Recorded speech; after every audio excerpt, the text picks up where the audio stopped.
folks, this is Mr. MegaManFan. Like, share, comment, subscribe. You know all the things to do.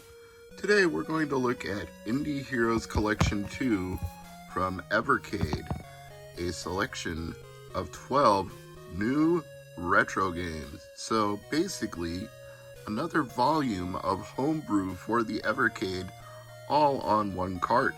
Games like Tapeworm Disco Puzzle, Nessie the Robot, the Gruniazeka trilogy, Gruniazeka? I don't even know how you say that. And Gelatinous Humanity Lost. I actually know the developer of that. I follow them on Twitter. And Yeah Beavis 2, which you've probably seen before on this channel, which is a homebrew game that came from YouTuber John Riggs. So all of these are on one cartridge, and each one of them was featured in a firmware update over the year 2022. One per month was a game of the month, free on Evercade, but now they're no longer time limited. You can play all of them on this one cart. So I'll open it up and we'll take a look at it. We'll put it in the Evercade and we'll take a look at each game. And here it is with the shrink wrap off, and inside a standard manual, a standard cartridge. Sometimes they put stickers in with some of these. I don't think they did in this case. Let's just take a look at the manual and make sure. I don't see any stickers in here anywhere, but it is a nice full color manual, which you don't always get with even homebrew games. So it's nice that they take the time and effort to put a physical full color manual and a physical cartridge. They are very much aiming at people who like to collect physical games, and I'm one of those people. So let's put the Blaze Evercade cart, or Blaze versus cart, depending on what you're using it in, handheld or console. In this case, I will call it a versus cart, but it works on both. Some don't, like one of the Namco volumes. And as you can see, it already loaded up the selection of games, so I will put this on a tripod and we'll start playing them. Now, it's quite possible that you've seen some of these games before, like Anguna. I think I featured that in a previous episode. If not this specific game, one of the prequels or sequels to this game. But anyway, if stuff looks very familiar, again, it should, because these were games of the month for the Evercade home console, and now they're all compiled together into this one collection. But we'll just go through them in alphabetical order, starting with Scourge of the Goblin King. Oops, I hit the menu button. Didn't mean to do that. New game. You have been captured by monsters. Again? Yes, again. As if you didn't know there was more than one Anguna game, now you do. Maybe I should turn up the volume just a little bit. Not so loud that you can't hear me, but not so quiet that you can't hear the game. Gotta try to find a good balance there. So let's get down to business. So my B button operates the sword. Got these slime-looking monsters. Kill them. The door opens. Move to the next area. Very top-down Legend of Zelda style. None of these buttons seems to do anything to the barrels, so either that's an ability I don't have yet, or they're not meant to be broken. And these slimes are a little stronger. It took a few more hits, and they also shoot. And I don't have a key, so I can't get through that. I'm building up experience though, so that's a good thing. Probably level up after I kill a few more of these slimes. I took a hit there, but it was worth it because I opened up a room. Oh, and these ones are moving really fast, so might be a little tricky. Might take a hit. Yeah, I did take a hit, but I'm about to level up, so it's worth it. And I got a key. So now I can go back to that other area that was gated off. And hopefully I should have the right key to get through it now.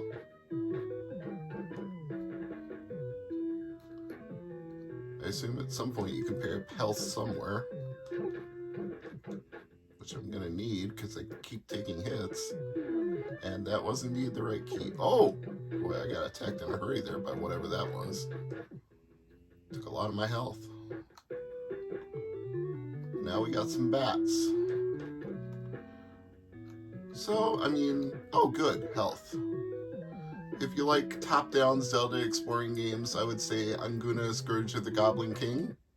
Good place to start. This is a good first game for the collection. I'm satisfied that it is a worthy choice. Now you'll notice sometimes when you go to the menu, you'll get a little hitch in the sound, but when you go back to play the save, it always works fine, so that's not been an issue for me. Beer Slinger. I believe I have seen somebody release a physical edition of this. I could be wrong, but I feel like I've seen it at one of the websites like maybe Pico Interactive, maybe Retro USB. I don't know where I've seen it before, but I swear I've seen a physical version of this. seconddimension.com. Press start. You're the new bartender.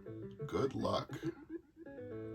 Oh, you know what? I think maybe I've seen this in a collection of games I bought.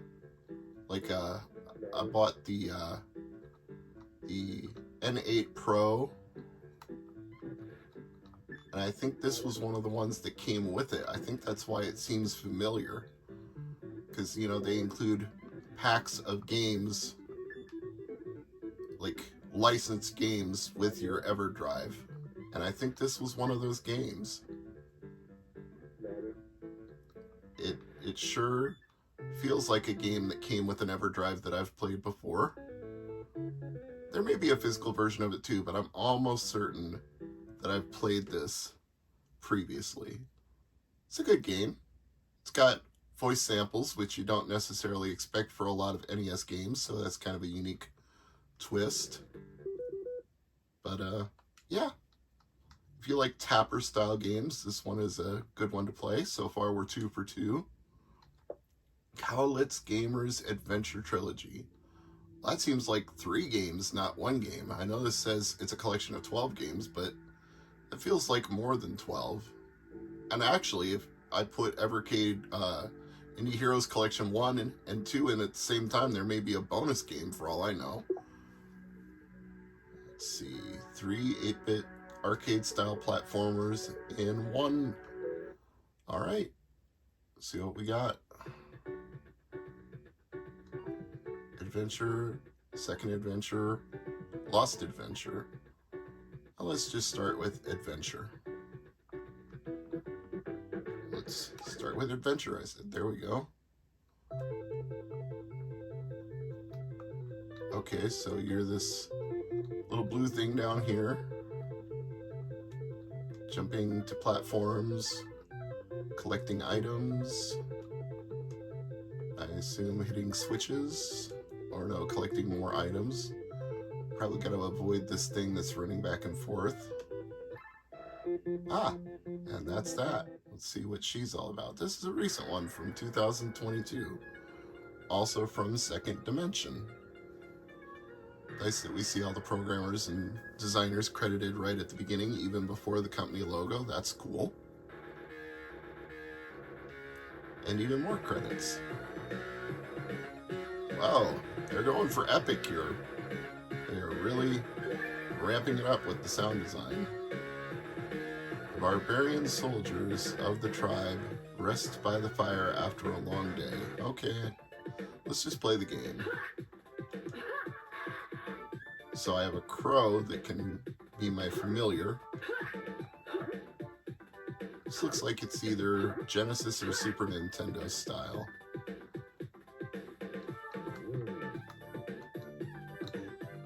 I thought maybe that was like another crow familiar, but it doesn't seem to do anything. So X is jump, A is sword. And there's an enemy there. Took a hit, but I killed it, so fair trade, I suppose.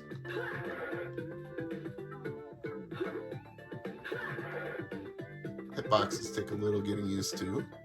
Now we got some obstacles and a person throwing some sort of spell or monster. They're definitely throwing something at us. What is that guy doing, and do I really want to know? Are you any help to me? Can I talk to you? Oh, I guess that's what you do with the crows. They give you items. You have to throw your crow at the crows, and then they meet. And what button did I do that with? Okay.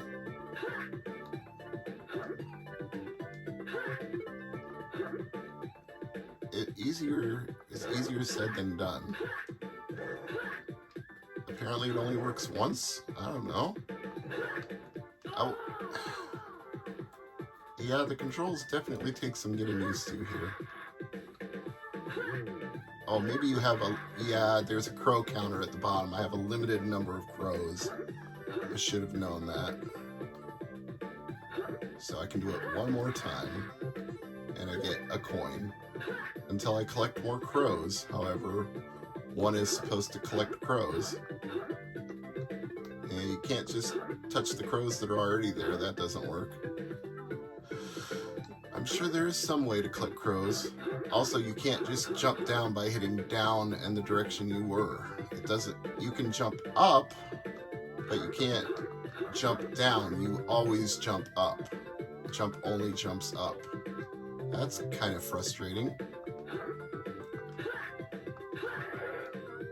Alright, well, I feel like I've got the basic idea of this. There's more to this game, and I'll give it more time later, but we've also got more games to look at, so I don't want to devote all of it to just one game. Gelatinous Humanity Lost. So hopefully Longy Long on Twitter will appreciate this. And if he doesn't, I'm sorry, man. It is obviously a Game Boy game, as you can tell by the color palette.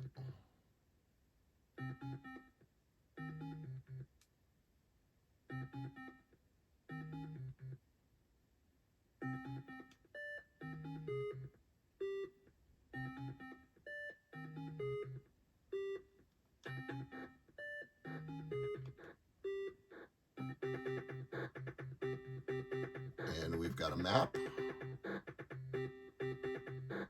And a boy looking at the map. And he's leaping over a crevice, following the directions on the map. He reaches for a treasure and turns into a slime monster. That must be the Humanity Lost part. And the slime falls down the drain. Falls and falls and falls. And here we are. I have no jump. All I can do is roll. I have no weapon. All I can do is roll. But at least it's like Samus with the sticky morph ball where Samus can stick to walls, so at least we're not stuck in one area. You can actually progress. And in fact, if there's a wall leading to a different area, you can go out one area to the next area, so that's something. Interesting the way the sprites work here. Kind of a little bit of an underlap and overlap on the sprite tiles. Now if I could get some momentum, I might be able to get to that other side, but it doesn't seem like that's the way to do it, so maybe I've got to like cling to the... Well, if you let go, you lose your roll, so you... Yeah, you're not meant to be able to get to the other side, are you?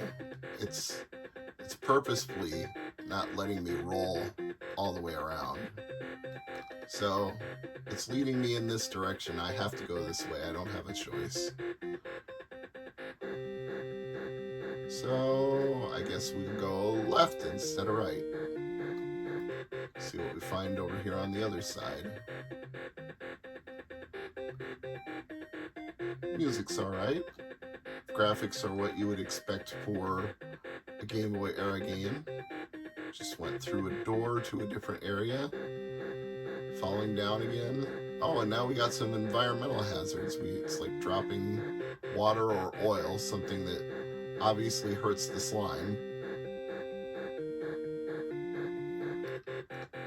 And once again, we've got a area that it's not going to allow me to stick to or roll through, so we are forced to go backward again. And I took a hit. Oh, and it's a one-hit death game. Isn't that lovely? Well, I feel like there is more to this game, and I don't hate it, so I will come back to it. It isn't my favorite of all the ones I've played, but I think I like it better than that first Cowlitz game. I'm sure the other two Cowlitz games are fine. They probably iterated on the idea and developed it more, but can't go through all of them in this particular setting. Maybe I'll try Cowlitz 2 and 3 later. So here we have Lunar Journey. And all the people who worked on Lunar Journey, all credited. It's another Game Boy game, as you can see. You've reached the moon to collect 6 minerals. Press select to see the list. Remember, go back to the aircraft to refill oxygen. Good luck.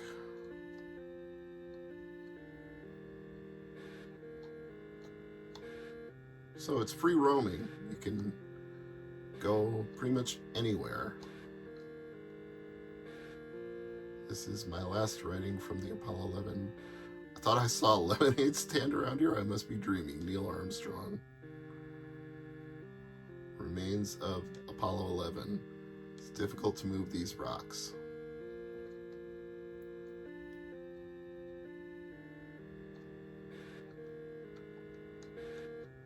Well, if that's an area you can get through, I don't have... There's a chain blocking the door. Use pliers, and I don't have the pliers, so... And, well, there is a lemonade stand. What do you know? Hello, tourist. Fancy a lemonade? Yes. Problem is I have no ice left. I did not expect tourists. If you bring me ice, I'll make you lemonade.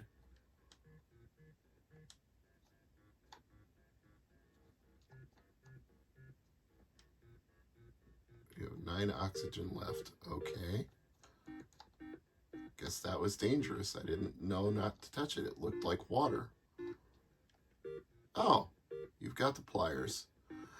So this is one of those games where you solve puzzles by collecting things to collect other things. I can see that's the direction we're heading in right now. So now that I've got the pliers, I should be able to get in here. And I get a pick, a pickaxe, or something of the sort. Unreadable paper except Manu 13425. You can't read more. Probably a password to get into something later on. Alright, well, once again, I get the idea. I think this is an alright game. Make a save file, and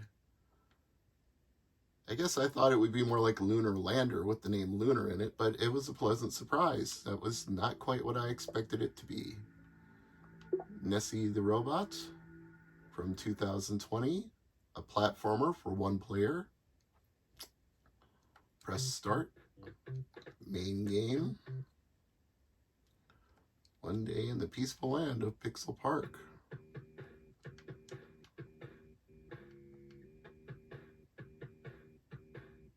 And something bad is going to happen. That's how it works with these kind of games. Invasion of slime creatures and robotic monsters began destroying everything. Pilka notices something in the far distance. A green UFO. Oh no.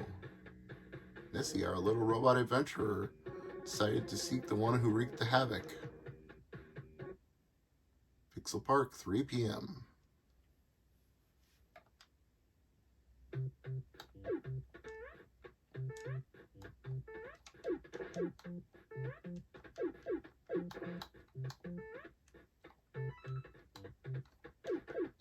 Alright, so we have a platformer with a story wrapped around it where you collect items. And what's in here? I'll be your flying little helper. Sort of like that blue fairy with the blonde. Okay, cute. But a little less annoying. Hey, listen! And that's all we can do here. Now, is it just me, or is that sprite curtain ripped off from Super Mario 3? I mean, I get it. You're an indie developer. You gotta use what assets you can. But that's pretty clearly what it looked like. Bork. Is that all you do is say Bork? Yeah, I guess that's all this dog does. And that's Nyoka, right? Yeah, there are some random portals that just spawned out of nowhere. I don't know what they're about, but you might want to go check them out. Sure. And now Nessie's adventure has really begun. Okay. And I think that might be a good place to save. Another intriguing game. Feel like there's a nice combination of platforming and adventuring being combined there. It's a little bit of a Shantae feel. Let's see what Nyx the Paradox Relic is about.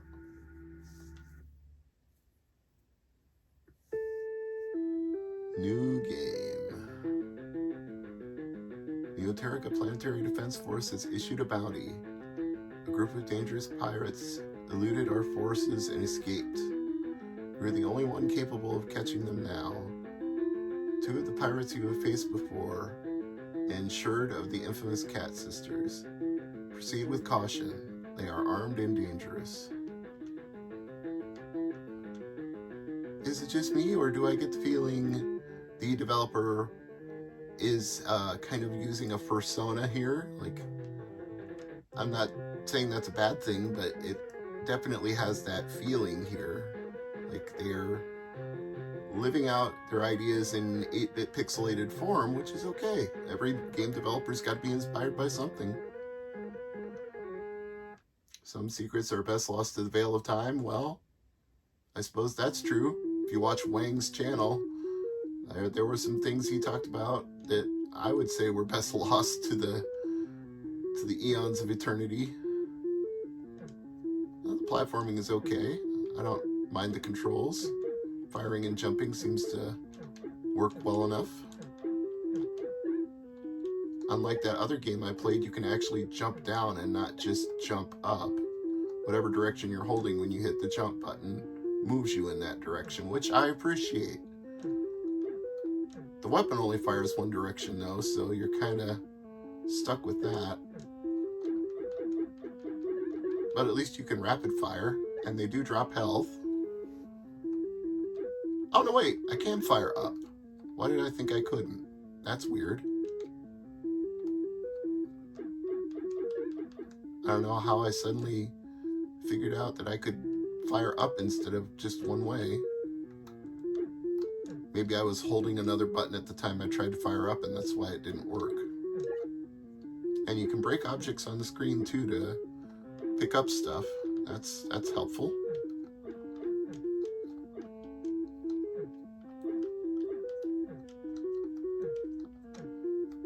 Can I go up here? Yeah, okay. Alert. You're receiving a message. Remember this. The facility has been too dangerous to explore for many years.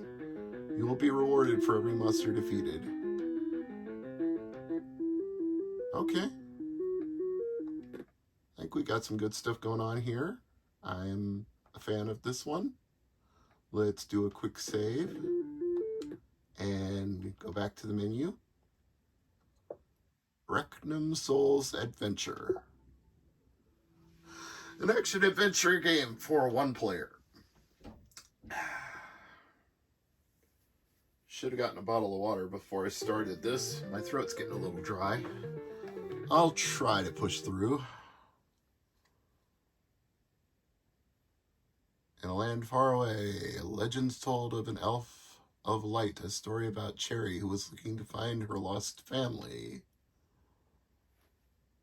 Exposition, dialogue, family lost in the Battle of Conquest, and then Cherry comes to the Lost Kingdom in search of the wise ancient souls.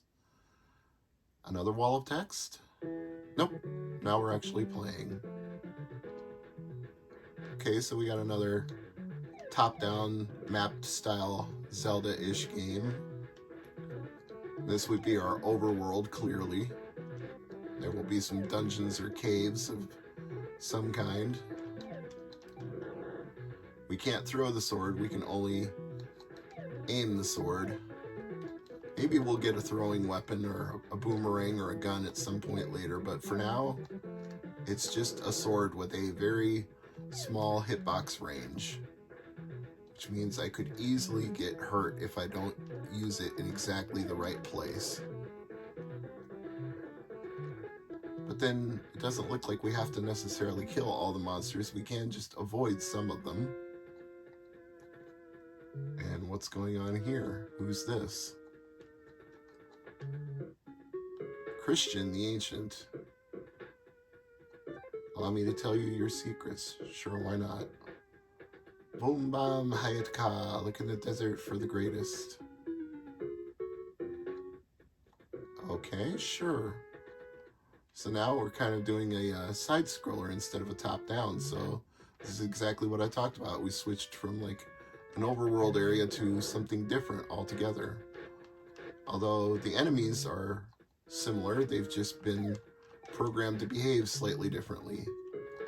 Only now they're even harder to hit since it's no longer an overworld where I can stab at them from any side. Which is unfortunate, but that's the design choice. At least I can jump up to hit them. That helps.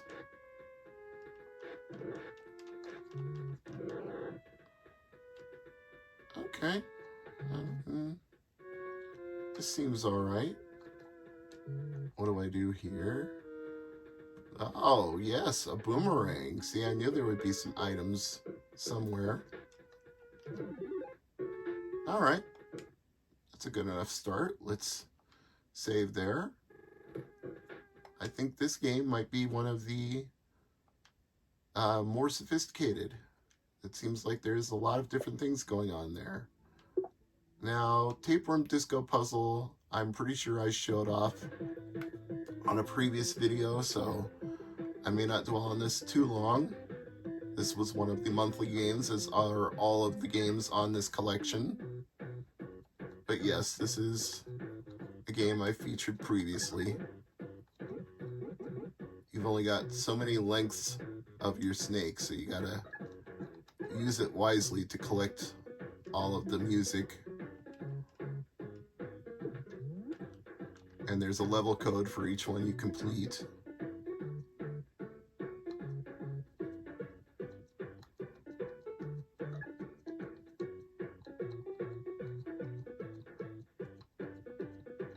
Obviously the spikes hurt, you don't want to touch those.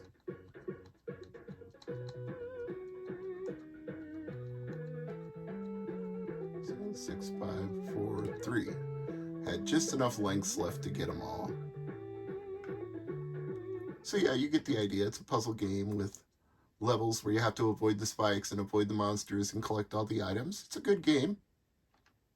I don't not recommend it. I just don't want to dwell on it because I've already looked at it before on this channel. So we will move on to the Grunio Zerka trilogy, which is another one where it's going to be multiple games. So we really are getting more than 12 games in this collection if you look at it that way. It's the same kind of menu as the other one too, obviously the same developer. Alright, let's try, instead of trying the first game, let's try the second game in the trilogy. New game. Nero said Archon went to the cellar to get some jam. We may have to rescue him. Can I put down a block? Yeah, okay. I see what we got going on here. It's a puzzle solving game. Yeah, you're gonna move items to do things.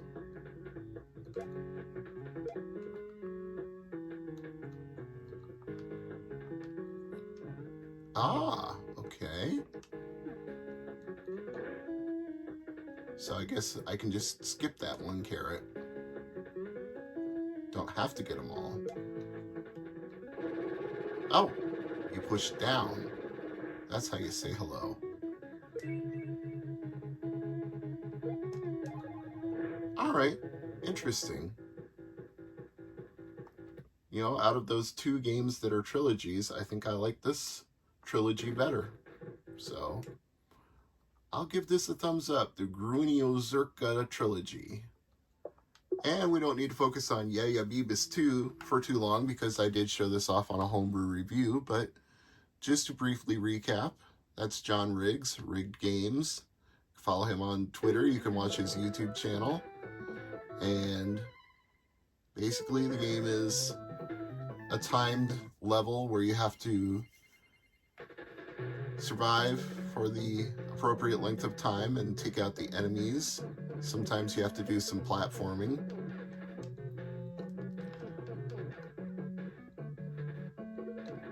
But yeah, you have a certain amount of health and you gotta take out a certain amount of enemies. Collect the items as you take them out.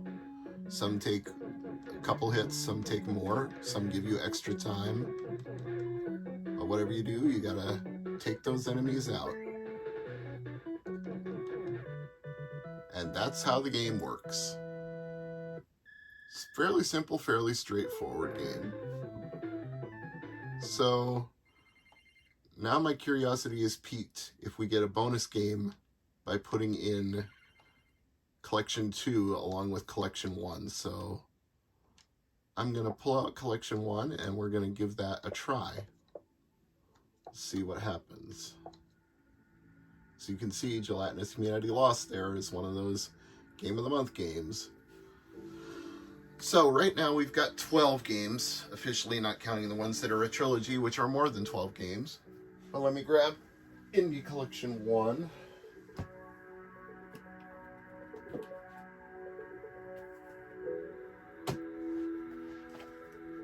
We'll load it in.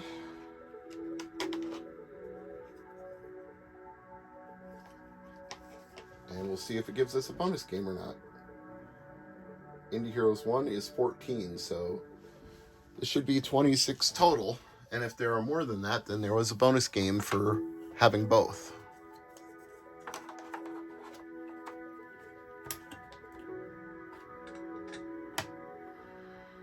"26 games. Nope. It's just 12 and 14. No extra game was unlocked by having both games.